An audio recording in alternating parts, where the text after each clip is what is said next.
Alright, you saw the title, you nicely clicked on the video, let's get started.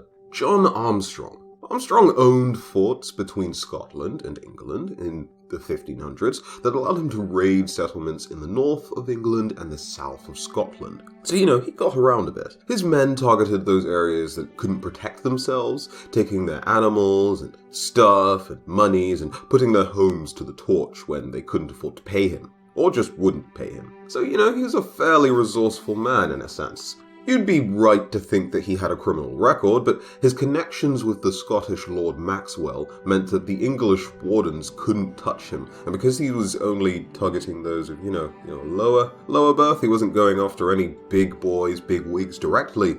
He was just in a safe place. Lord Dacre had enough of this one day and formed an army to put John Armstrong in his place. The French, for the most part, were pretty much on his side, but, English lords were getting very mad at his activities. Lord Dacre was just one of the first. Lord Angus got some pressure from the English to consider John and his crew bandits, but didn't find enough men with the balls to actually stand up to the outlaw, because he was getting quite the crowd as this activity was going on. Things took a turn for the worst for John in 1530 when James V was crowned King of Scotland. He'd been receiving pressure to put an end to the raids, and even having Johnny protected by those in power was a bit of an embarrassment for some. Not only that, but these activities by John Armstrong threatened the peace between the Scottish and the English, and the last thing people wanted was a large-scale conflict, or any sort of conflict between, the two powers. So James invited Johnny on a hunting trip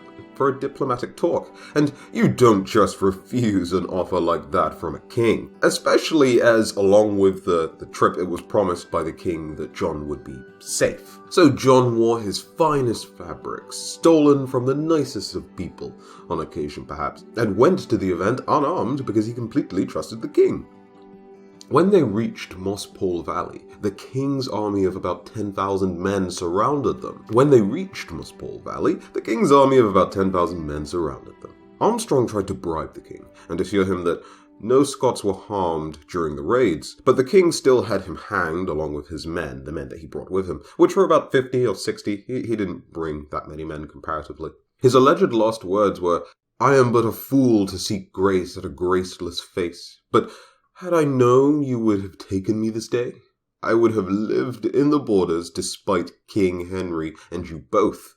In other words, he would have f***ed things up. But the king apparently hung John because he was better dressed than his grace, and there was no greater slight than that. Or at least that's the excuse James went with for breaking his oath or promise, whatever. Either ways, that happened, and there are actually songs written about the story, so that's kind of cool for John, even though he's dead.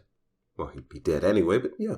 Next up we have a mystery, but what kind? Simon of Winchester employed a servant, Roger of Westminster, for 2 weeks in December 12th, 76. They had a falling out that lasted 2 days. On the second day, the quarrel came to blows and grappling, which the neighbours recalled hearing about. The following day, Roger set out on the bench of the tavern and sold wine and other beverages there. No one had seen Simon, and when asked about him, Roger told everyone that he'd gone off to Westminster to retrieve debts that were owed to him. He said the same on the second and third day. By the third's twilight hours, he left through an outer door, locking it with a key. He took some of Simon's things, like bedclothes and essentials, then returning to throw the key into Hammond Cook's house, their neighbour. Simon explained that he was going to seek out his master, and should he return, that Hammond should return the key. By the 31st of December, another taverner, John Doggett, with Gilbert of Colchester, went to the original tavern to inquire about some debts owed for the wine. As the house was locked, Hammond gave them the key, and inside John found 1 ton full of wine and another half full. He ordered it taken back to his house, as he wasn't compensated for how much he was paid for it. He also took some clothes, gallons, and other items that were worth a bit less than the alcohol. John took the key with him and left the house. By the time it was disturbed again, it was a Tuesday just before Palm Sunday. The owner, Master Robert, broke into the house for lack of a key, putting Michael Lee Oynter in possession of the house. Michael inspected the place to see what needed to be cleansed of filth before it could actually be used. And then he happened upon some peculiar coals, carrying a headless corpse. He alerted the sheriffs and the chamberlain, and it was clear that Roger, the man who had been in Simon's service for a fortnight, was the last known person to have seen Simon before he died. No one knew exactly where he rode off with the goods he took, or where he put the head, though some speculated that he was headed towards the Jewish neighborhood, perhaps to barter. Roger had escaped via stealth and connected 4 neighbors to the event via sureties. In other words, he took the trail clean off of himself and gave himself plenty of time to actually escape before anyone would necessarily realize what he had done. That specifically being, according to the coroner's notes, that whilst Simon slept, Roger crept to his bedside and slit his throat before severing it with a knife. He then dragged the body outside the tavern and hid the corpse in a secret, dark, narrow spot between 2 narrow walls where coals were kept. A fair deduction, considering all things. But the question remains, why exactly did Roger kill Simon? I mean, of course they were having an argument, but what about? And did he really need to die over it?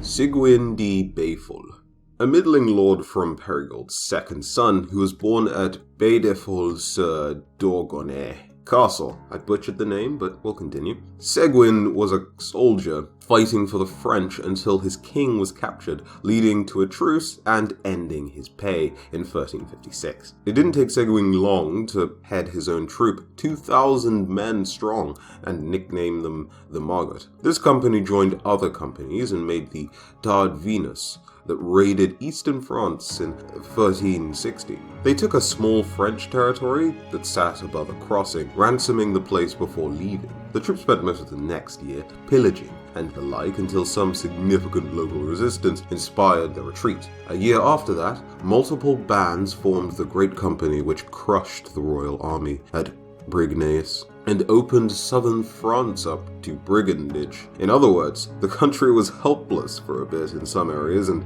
could only embrace this activity.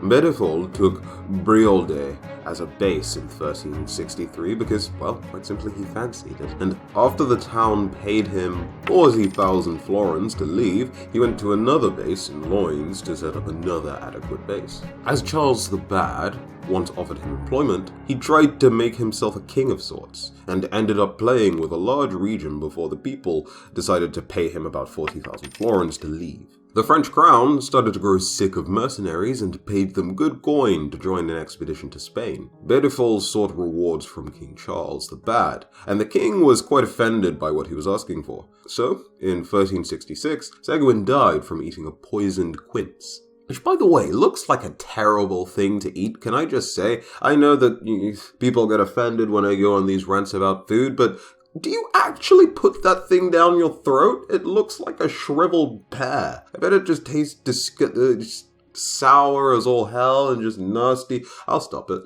So I know the video was titled Medieval Criminals That Escaped the Law, but technically all 3 men did, even though some were captured. But to be fair, 2 were tricked, and the other one does escape clean. So really, I think I'm going to keep the title of the video as is. But let me know, which story was your favorite, and for the story that had a bit of an ambiguity to it, why do you think Roger exactly killed Simon? Tell me your versions of the story, exactly what his motives were, in the comments below. If you enjoyed the video, go ahead and leave a like, and subscribe to the channel for more content just like this, and perhaps I'll do more. But, till the next one, have a very good day. I've been Brian, and I'll see you in a few.